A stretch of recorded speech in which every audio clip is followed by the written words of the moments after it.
Se você quer ensinar os seus filhos, você precisa ter uma visão correta sobre o trabalho, sobre o seu trabalho.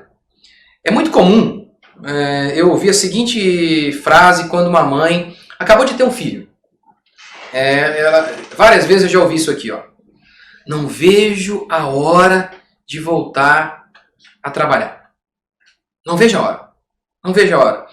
Como explicar isso? Como explicar o êxodo das mulheres de seus lares?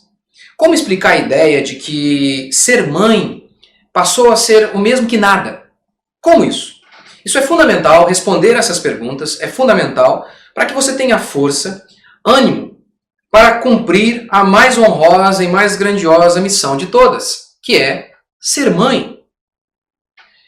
E se há uma resposta para essas perguntas, você vai encontrá-la na década de 60, no movimento feminista. Apesar de o movimento feminista levantar a bandeira da defesa das mulheres, na realidade, a cor da bandeira deles é vermelha. Eles não defendem, as feministas não defendem as mulheres, elas defendem a esquerda. E o livro que talvez mais explique isso, mais sintetize e resuma tudo isso, se chama A Mística Feminina, na década de 60, de Betty Friedan.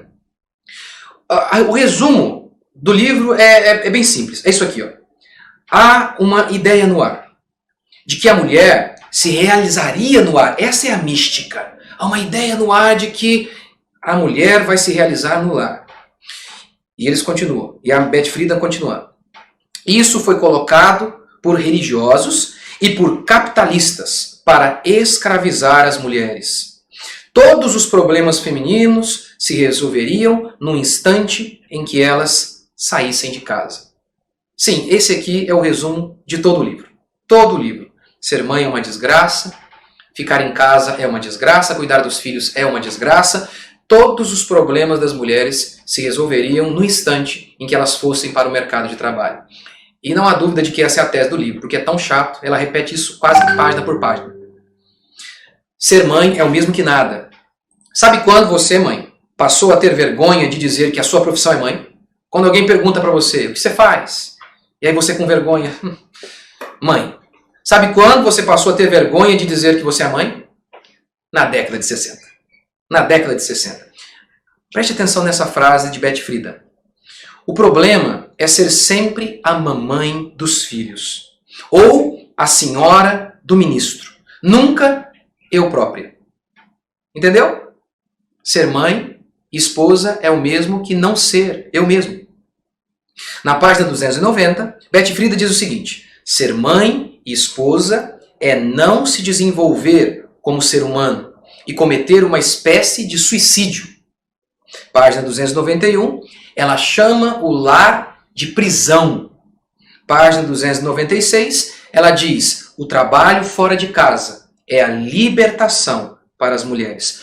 Todos os problemas femininos surgem porque as mulheres estão em casa. Por exemplo, sabe por que alguns filhos se assumiam como gays? Ela diz, é porque você está em casa com seu filho, por isso você o sufoca.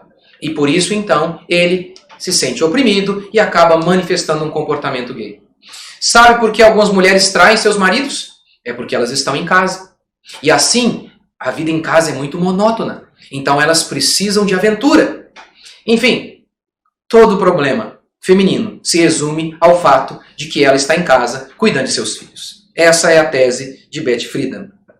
Na visão feminista, as mulheres ficaram com a pior parte. A pior parte, cuidar dos filhos. Mas isso nunca foi verdade. Dos judeus aos gregos, o trabalho sempre foi sinônimo de sofrimento. Na Bíblia, o trabalho está associado com o suor do rosto. O trabalho em si, com certeza, produz muitas coisas boas, confere dignidade, propósito existencial, mas a Bíblia diz, ele está associado, sim, com cansaço. Em grego, a palavra trabalho, ela é ponos, que pode significar sofrimento. Tanto é que Hércules foi punido pelos deuses com 12 trabalhos. No Antigo Egito, quem era mula de carga, quem cavava canais, construía estradas, carregava blocos de pedras? Os homens. Quem costuma morrer nas batalhas? Quem sempre vai para lugares em condições horríveis de trabalho? Quem costuma desbravar novas terras? Homens. Homens. Serra Pelada aqui no nosso país. Na década de 80, 100 mil homens se acotovelavam e se matavam lá em Serra Pelada em busca de ouro. Soterramento, violência, doença de pele e carregar 35 quilos de terra morro acima. Essa era a vida em Serra Pelada. Lá não havia mulheres. Não havia mulheres. Recusar-se em ir para a batalha. Ora, se um homem fizesse isso, ou fizer isso, ele pode ser morto. No Império Romano, por exemplo, ele seria morto. Nunca se exigiu isso das mulheres. Pelo contrário, se um comandante exigisse que mulheres fossem para a batalha, ele é que seria morto. As mulheres foram proibidas de ir para os campos de trabalho ou elas foram protegidas justamente para que pudessem cumprir a sua missão, a missão de mãe? Os próprios homens vivem querendo sair do mercado de trabalho. Mas por quê? Por que você acha que os homens estão privando as mulheres do mercado de trabalho, que historicamente os homens estavam privando as mulheres dessa posição digníssima em que os homens dizem na sexta-feira: "Ah, que bom que acabou"? Eu fiz um texto há um tempo sobre isso e vou ler para vocês. O feminismo pregou às mulheres que apertar uma porca é mais importante que trocar uma fralda. Disseram que sair de casa para cuidar dos filhos e dos lares alheios é totalmente diferente de fazer o mesmo na sua casa. Doutrinou-as ao lhes fazer pensar que levantar às 6 da manhã para pegar um ônibus apertado e chegar a um serviço maçante é melhor do que acordar com o sorriso de um bebê que lhe chama do berço, como quem diz: "Mamãe, você é o meu mundo". Convenceu a todos, homens e mulheres, de que carreira é mais importante que o amor e que bastava procurar um emprego para encontrarmos propósito. Assim, homens e mulheres se prepararam para o mercado de trabalho, mas não têm estudado para casar, para serem pais. É impressionante como nós, seres humanos, nós estamos sempre em busca de algo extraordinário, que confira propósito às nossas vidas. Olhe, por exemplo, para o nosso país.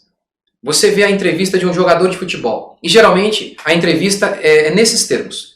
Ora, eu era garçom e eu trabalhava no mercado, mas hoje, depois de dar muito duro, hoje eu sou alguém, eu sou um jogador. Você entendeu o que significa ser alguém para ele? Não tem nada a ver com ser mesmo. Tem a ver com fazer uma coisa que o mundo considera extraordinária, para que assim, essa coisa extraordinária confira propósito à existência dele. Porque quando ele era garçom, ele era insignificante, ele fazia uma coisa comum, então a vida, não havia propósito para a vida dele. Ora, Chesterton disse o seguinte: não há coisa mais extraordinária do que um homem comum, com sua esposa comum e seus filhos comuns. É verdade, é verdade. No livro de Shakespeare, O Mercador de Veneza, um clássico espetacular, Bassanio quer se casar com Pórcia. Mas o pai de Pórcia deixou um enigma, 3 baús com uma pegadinha para saber qual homem realmente era digno de casar com Pórcia.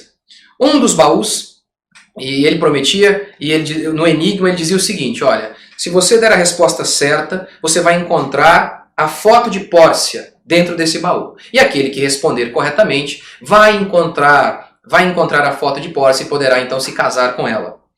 O primeiro baú era o baú de ouro, e nele havia a inscrição: quem me escolher ganha o que muitos querem.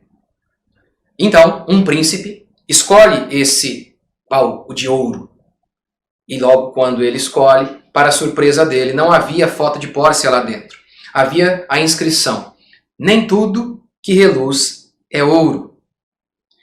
Havia então também o baú de prata, com a seguinte inscrição: quem me escolhe tem o que merece. Ele pensou: eu mereço, eu sou um bom homem.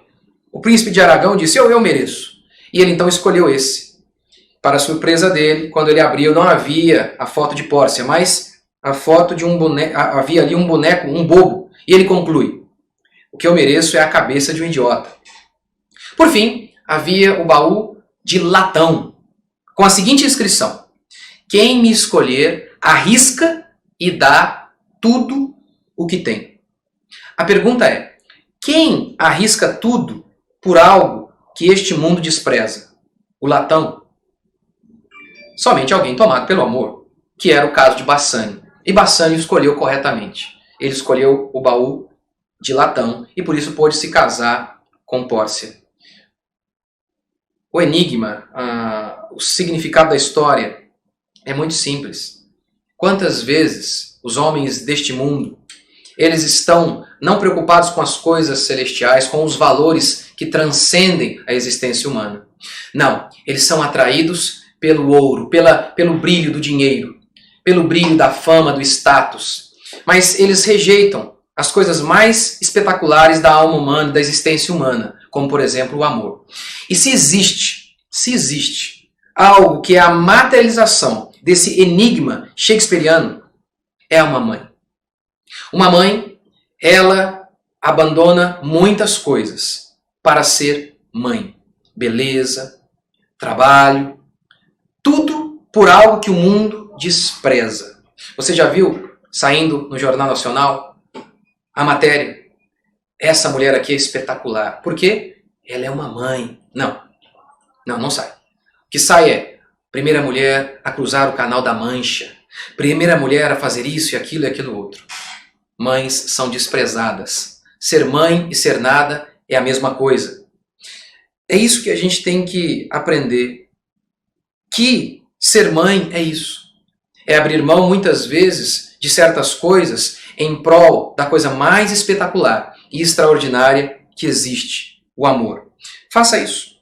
Então você vai descobrir que você não abandonou nada. Afinal de contas, não há nada maior do que participar do desenvolvimento de seus filhos. As mulheres podem trabalhar no que elas quiserem. Elas podem trabalhar. A questão é que você não precisa fazer tudo ao mesmo tempo.